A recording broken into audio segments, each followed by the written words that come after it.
யானவரையுமே நாங்கள் வரவேற்கிறோம் அப்பா. புதிய நாளுக்காய் உமக்கு நாங்கள் நன்றி செலுத்துகிறோம். ஏசாயா 49வது அதிகாரம். ஸ்திரீயானவள் தன் கர்ப்பத்தின் பிள்ளைக்கு இறங்காமல் தன் பாலகனை மறப்பாளோ? அவர்கள் மறந்தாலும் நான் உன்னை மறப்பதில்லை.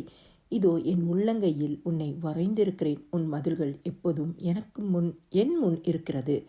கர்த்தர் கொடுத்த நல்ல வார்த்தைகளுக்காய் கர்த்தருக்கு நன்றி செலுத்துவோமாக. எங்களை நேசிக்கிற நல்ல இயேசுவே, இந்த நாளிலும் ஆண்டவரே ஒவ்வொரு ஜெபிக்கிற குடும்பங்களுக்காய் நீர் அனுப்பியிருக்கிற இந்த வார்த்தைகளுக்காய் உமக்கு நாங்கள் நன்றி செலுத்துகிறோம் அப்பா. கிறிஸ்துக்குள் பிரியமானவர்களே, ஸ்திரீயானவள் கர்ப்பத்தின் பிள்ளைக்கு இறங்காமல் தன் பாலகனை மறப்பாளோ? ஒரு தாய் தன்னுடைய பிள்ளையை மறக்க முடியுமா? மறக்கவே முடியாது.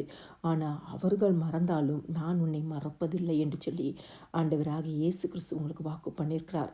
இந்த மாதம் கர்த்தர் உங்களை நினைத்திருக்கிறார். அவர் உங்களை ஆசீர்வதிப்பார்.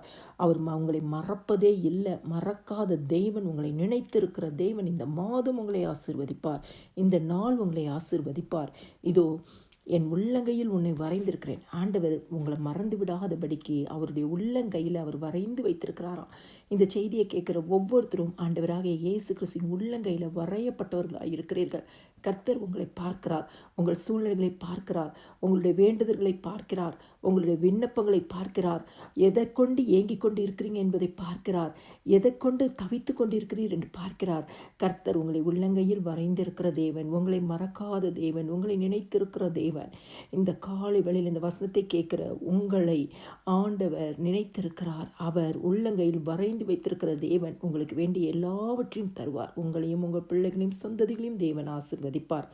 எல்லா துதியும் கனமும் மகிமையும் ஸ்தோத்திரமும் என் ஆண்டவராக இயேசு கிறிஸ்து ஒருவருக்கே செலுத்துகிறேன். ஆமேன்.